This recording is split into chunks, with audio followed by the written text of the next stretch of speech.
Hello everyone, good morning. అందరూ ఎలాగున్నారండి? నేనైతే చాలా బాగున్నాను. మీరు కూడా చాలా చాలా బాగుండాలని మనస్ఫూర్తిగా కోరుకుంటుంది Bharati. Welcome back to our channel smart Bharati Shiva vlogs. ఈరోజు ఎక్స్పెషల్లీ గురువారం రోజు నా మార్నింగ్ రొటీన్ ఎలా ఉంటుంది ఆఫ్టర్నూన్ వరకు ఈ వీడియోలో చూస్తారనమాట. పొద్దున్నే అలా గుమ్మాలు ఊడ్చేసుకొని ముగ్గు పెట్టుకుంటే తులసమ్మ ముందు గుమ్మం ముందు ఒక మంచి పాజిటివ్ వైబ్స్ ఉంటుంది కదా. ప్రతిరోజు చేసే ఇళ్ళల్లో ఇంకా ఎంత పాజిటివ్గా ఉంటుందో ఆలోచన చేయండి. ఈ మధ్య అసలు వీక్లీ వన్స్ పెట్టుకుంటున్నారనమాట ఇళ్ళల్లో నా దీపము. వీక్లీ వన్స్ పెట్టడం కూడా పెద్ద గొప్పేలాగా ఉంటుందన్నమాట. ఎప్పుడు నేను తెలుసుకున్న విషయం చెప్తున్నాను. పండగలకో పబ్బాలకో ఇంట్లో దీపం పెట్టేవాళ్ళు కూడా ఉన్నారనమాట. మేము డైలీ చేస్తాంలేండి. నా విషయానికి వస్తే పూజ విషయం అటుంచి క్లీనింగ్ విషయానికి వస్తే నేనైతే ఎక్కువ రిస్క్ తీసుకోను. ఎంత అర్లీగా లేచి చేసినామన్నా క్లీనింగ్ ప్లస్ పూజ వంట అన్నీ ఒకటే రోజు ఒకటే టైంకి కావనేసి ముందు రోజే శుభ్రం చేసేసుకుంటాను. ఇల్లు ఫ్రెష్ అప్ అయిపోయి అర్లీగా లేచి ఫ్రెష్ అప్ అయిపోయి తొందరగా పూజ పని ఇట్లా చేస్తూ అట్లా కుకింగ్ చేస్తా ఇట్లా మెయింటైన్ చేస్తానమాట. 7:30కే పునీత్ వెళ్ళిపోతాడు కాబట్టి. లాస్ట్ వీడియోలో షార్ట్ వీడియోలో చెప్పినట్టున్నాను ఆటో డ్రైవర్లతోటి ఎంత సఫర్ అయినాననేసి చెప్తాను అని ఒక షార్ట్ వీడియోలో చెప్పాను కదా. చెప్తానండి. అది ఇప్పుడు కాదండి, నా పిల్లలు చిన్నగా ఉన్నప్పటి నుంచి స్టార్ట్ చేస్తున్నాను. నా పిల్లలు అయితే ఆటో అతను వస్తున్నా వస్తున్నా వస్తున్నా అనేసి అస్సలే రాలేదు. స్కూల్ టైం అయిపోయిందనమాట. అయిపోయినప్పుడు నేను తీసుకొని నడుచుకుంటూ వెళ్ళిపోయినాను స్కూల్ దగ్గరికి. నేను ఫస్ట్ మా బాబుని వేసింది సెంట్రల్ స్కూల్కి వేసినాను అనమాట. బెస్ట్ స్కూల్ ఏది అని సెర్చ్ చేసి, ఎంత బెస్ట్గా ఉంటే అంత స్ట్రిక్ట్గా ఉంటుంది కదండి ఏవైనా స్కూళ్ళు. ఒకటి కాదు రెండు కాదండి, చాలా ఇన్సిడెంట్లు అనమాట. చాలా సార్లు ఫేస్ చేసినాను అనమాట. ఇట్లా ఆటో వాళ్ళతో బయటికి కంపల్సరీ వెళ్ళాల్సి వస్తుంది. వెళ్ళాలన్నప్పుడల్లా ఇంట్లో మగవాళ్లే ఉండరు మనం బయటికి తీసుకొని వెళ్ళడానికి. ఆటో కని వెళ్తామా, అస్సలు విపరీతమైన ఛార్జెస్, విపరీతంగా అసలు. దానికి ఒక లిమిట్ అనేది ఉండదన్నమాట. ఎక్కువ ఎక్కడ పోతాము పిల్లల్ని తీసుకొని హాస్పిటల్ అంట బజార్కంట వెళ్తామా, కంపల్సరీ షాపింగ్కో అట్లా ఖచ్చితంగా బయటికి మార్కెట్కో అట్లా అంటే ఇంట్లో వాళ్ళు ఉంటారు. లేదు మనం ఒక్కటే వెళ్ళాలి అన్నప్పుడు డిమాండ్ అప్పుడు లేస్తుంది అనమాట. నాకు పిచ్చి పీక్స్కి లేస్తుంది పిచ్చి. ఎట్లా అంటే అసలు ఒక్క రేట్ అంటూ ఉండదు. 80లు 70లు 100లు తీసుకుపోయిన పాకెట్లో నా డబ్బులన్నీ మొత్తము ఆటో ఛార్జీలకే అయిపోతుందండి. ఇలాగ ఎవరైనా ఫేస్ చేసినారా? మామూలు ఇదేం సిటీ కాదు, మామూలు టౌన్లోనే ఈ మాత్రం ఉంటే అసలు సిటీల్లో అయితే నాకైతే చూసినాను కానీ తక్కువ ఎక్స్పీరియన్స్ ఉంది. ఇప్పుడు మనము ఒకరి మీద ఒకరు ఆధారపడి బతుకుతాము ఖచ్చితంగా. ఇది మాత్రం కంపల్సరీ మనం ఒకరి మీద ఆధారపడి బతకాల్సిందే. అది ఒకరికొకరు చేసుకోవాల్సిందే హెల్పింగ్. ఒక వృత్తి మీద ఆధారపడి ఉన్నప్పుడు నమ్మకం ఏర్పరచుకోవాలా. నమ్మకం ఏర్పడిపోయిన తర్వాత అసలు ఒక టైమింగ్స్ ఉండదు. మనిషి ఒక మాట మీద నిలకడ ఉండదు. ఒక మాట పోగొట్టుకోయిన తర్వాత అది మళ్ళీ నమ్మాల్సి వస్తుంది. ఎందుకంటే ఒక సంవత్సరం ఇంత మనం మాట్లాడుకుంటాం ఆటోలో వాళ్ళని. అయిన తర్వాత నాకు ఈ స్కూల్ నుంచి ఫోన్ వచ్చే వరకు తెలియదు. 7:30కి అక్కడ స్కూల్ స్టార్ట్ అవుతుందంట. ఆటో అతను మేము అందరికీ రెస్పెక్ట్ ఇస్తామండి. మమ్మల్ని అయితే మేము పెరిగిన పెంపకం అలాంటిది. అతను అంటాము, వాడు ఆటో వాడు.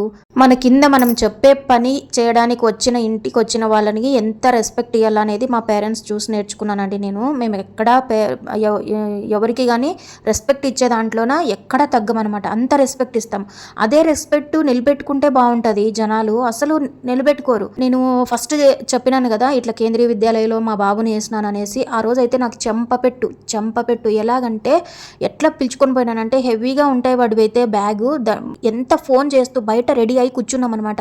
Lunch bag school bag ready చేసుకుని బయట గుమ్మం దగ్గర ఎదురు చూస్తూ స్కూల్ టైం అయిపోతుంది ఇంకా అంటే ఇంకొక 10 నిమిషాలు 5 నిమిషాలు అమ్మ వస్తున్నా అన్నాడు. ఉన్న విషయం ఏదో చెప్తే నేను రాలేను అని చెప్తే నేను ఆల్టర్నేట్గా ఏదన్నా రెడీ అన్నా చేసుకోగలుగుతాం. లేదా నేనే కొంచెం అర్లీగా అన్నా నడుచుకుంటా. నాకైతే ఏ వెహికల్ రాదండి. మా పిల్లలు ఇప్పటికీ రాదులేండి, నేర్చుకున్నానుగా, రాదు, ధైర్యం లేదు. అలాగ పిలుచుకొని పోతే ప్రిన్సిపల్ చూసేసి వెనక్కి పంపించేసినాడు వాచ్మెన్తో చెప్పి. లాక్ వేసేసినారు. అస్సలు ములాజే లేదనమాట. అంత స్ట్రిక్ట్ రూల్స్ ఉంటాయన్నమాట కేంద్రీయ విద్యాలయంలోన. వెనక్కి వచ్చేసిన నాకు చాలా అవమానం అనిపించింది. ఆ రోజు నుంచి నాకు ఆటోలు వాళ్ళంటే మళ్ళీ అతను నేను నమ్మినాను. మొన్న రీసెంట్గా మా పాప వచ్చింది హాస్టల్ నుంచి. హాస్పిటల్కి తీసుకెళ్ళాలి, బజార్కి పోవాలన్నమాట. హాస్పిటల్కి వెళ్ళి అట్లా ఫోన్ చేసిన. ఏదో ఖాళీగా ఉంటే వస్తారు కదా అనేసి ఫోన్ చేసిన. వస్తానమ్మా అన్నాడు. రానమ్మా, లేకపోతే వేరే వాళ్ళని మాట్లాడుకోండి, లేకపోతే మీరు కుదరదు నాకు వచ్చేకి అని అంటే మనం ఏదో ఒకటి ఆలోచన చేసుకోగలుగుతాం. లేదు వస్తున్నా అంటారు. ఇప్పుడు వస్తున్నా అన్నప్పుడు మనం వెయిట్ చేయకపోతే, మనం వెళ్ళిపోతే మళ్ళీ అతను వస్తే ఇప్పుడు పిలిచినారు, నేను వచ్చి చూసినాను మీరు లేరు, మళ్ళీ అట్లా వాళ్ళు ఎందుకు పిలిచినారు అని మాట వస్తుంది అనేసి ఎంతసేపు అని వెయిట్ చేస్తాం, హాస్పిటల్ బంద్ చేసేస్తారు. నాకు ఇట్లాంటి సిచ్యువేషన్లు చాలా జరిగినాయండి. అందుకే మీతో షేర్ చేసుకుంటున్నాను. ఒక స్కూల్ దగ్గరికి ఏమి, హాస్పిటల్ దగ్గరికి ఏమి, ఒక బజార్కి ఏమి, ఎక్కడికి పోవాలన్నా లేటే అవుతుంది అనమాట.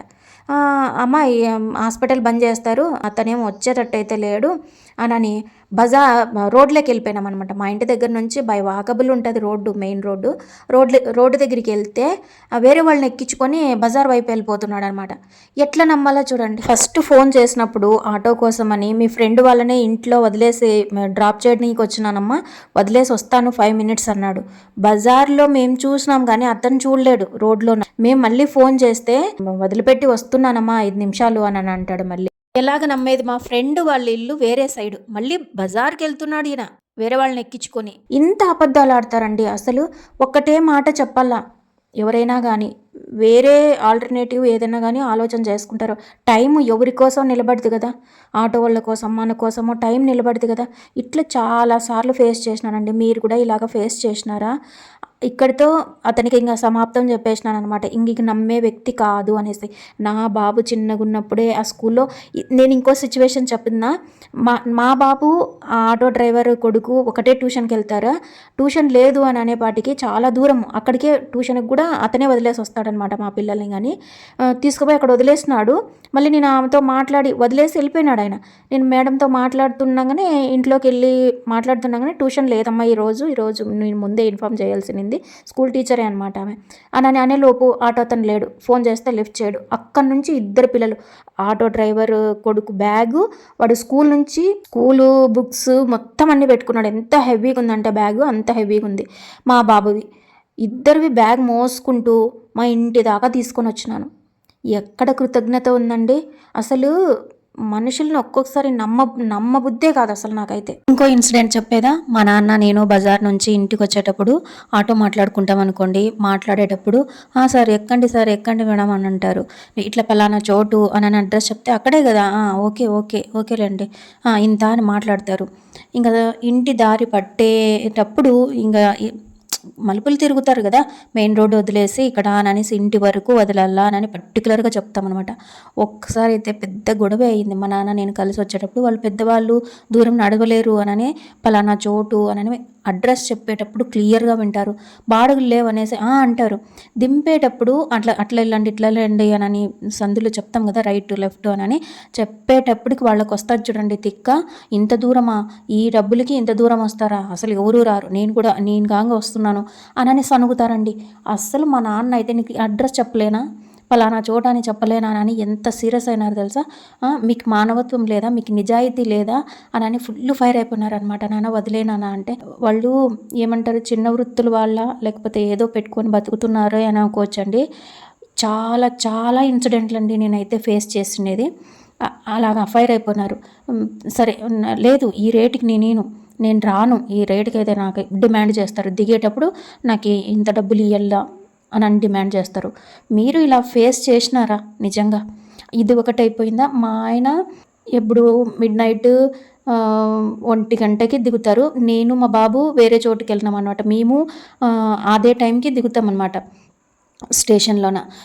ఒక్కొక్కసారి ఇంటికి వెళ్ళడం ఎందుకు, నా కోసం వెయిట్ చేయండి, ఒకరు ముందు ఒకరు వెనక వచ్చినా కూడా స్టేషన్లో ఉండండి, అందరు కలిసి ఇంటికి వద్దాము అని మా ఆయన చెప్పినారు.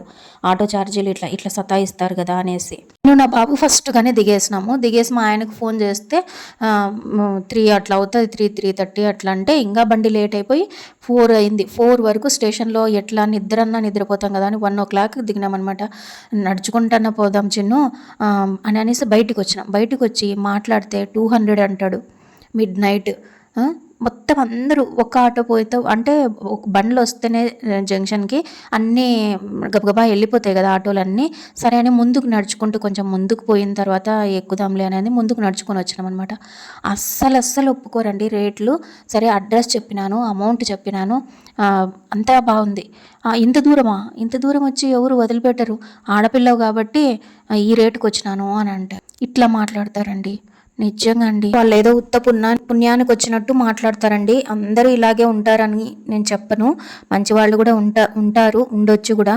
నాకు ఈ తారసపడిన వాళ్ళు మాత్రం ఇలాంటి అమోఘమైన అనుభవాలు క్రియేట్ చేసినారనమాట. మీకు ఈ వీడియో ఎలాగుందో చెప్పండి. మరొక ఇంట్రెస్టింగ్ వీడియోతో మళ్ళీ కలుద్దాం. నచ్చితే లైక్ చేసి ఛానల్ని సబ్స్క్రైబ్ చేసుకోండి అబ్బా. Thank you for watching. నమస్తే.